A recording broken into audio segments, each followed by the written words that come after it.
Ciao, benvenuto. Oggi sono sulla diga del Vaillant. Siamo venuti qui per fare la ferrata della memoria. Abbiamo lasciato la macchina sopra in Falesia, adesso ci stiamo dirigendo verso la diga, c'è un pezzo a piedi, scendiamo verso Longarone e arriveremo all'attacco della ferrata.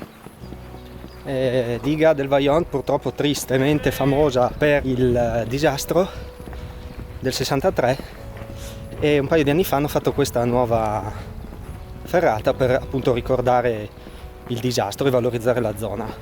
Adesso raggiungiamo la ferrata e poi ci sentiamo per un po' di notizie sulla diga. A dopo.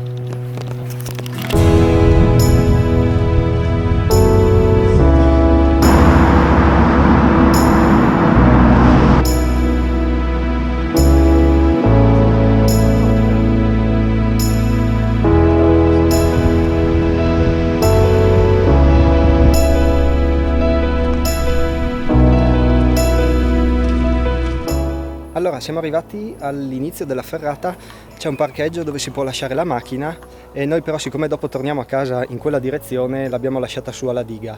Abbiamo fatto le gallerie, siamo arrivati all'arrivo della ferrata, adesso ci sarà un pezzo praticamente in piano, che è abbastanza semplice, poi invece c'è un bel tiro quasi verticale dove dovrebbe esserci anche una bella esposizione. Adesso partiamo e vediamo di divertirci un po'. A dopo.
Allora, abbiamo concluso la ferrata, è stata lunga e abbastanza faticosa, pensavo qualcosa di diverso, ci sono dei tratti davvero faticosi, non è mai difficile, si è sempre legati, c'è sempre il cavo, eventualmente ci si può tirare su per il cavo, però sì, non è proprio semplicissima. Adesso siamo arrivati sopra, si vede la diga e adesso andiamo un salto su fino a Ayrton e poi torniamo giù alla macchina.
Allora, siamo appena passati per Casso, è un paese esattamente sopra la diga che è stato solo sfiorato dalla grande onda, è stato colpito in parte, non completamente distrutto come Longarone.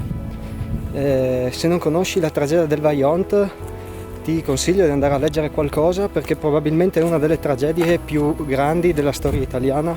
Sono morte 2000 persone per la, diciamo, noncuranza di alcune persone nei confronti del territorio, e quindi hanno costruito una diga dove non dovevano, e la montagna c'è franata dentro e l'onda ha distrutto 3 paesi praticamente.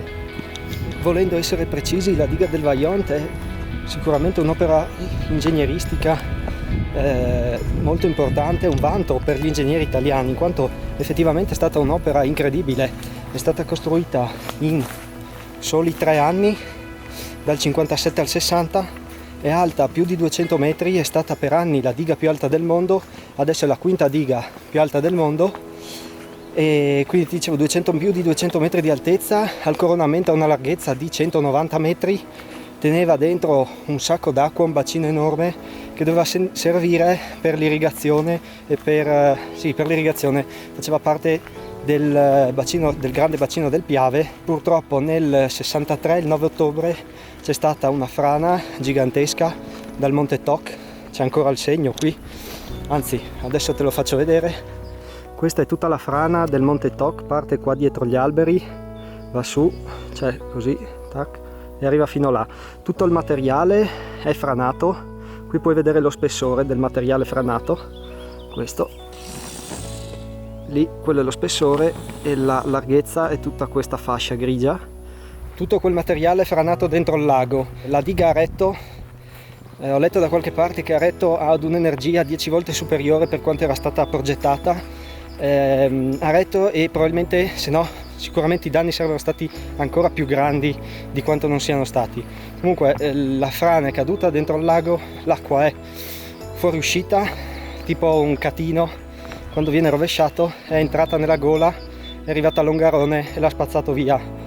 Maggior parte dei morti a Longarone, poi appunto le frazioni di Erto e di Casso sono state colpite dall'onda di ritorno, non sono state completamente distrutte, comunque ci sono state molte vittime anche lì.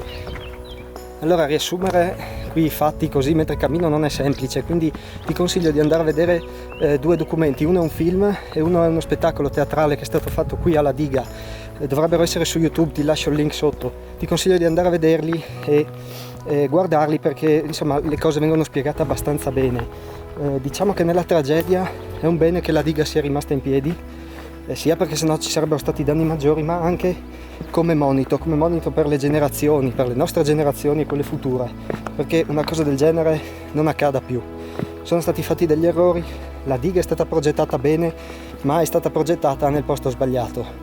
Si è voluto andare avanti, si è insistito e c'è stata una tragedia immane.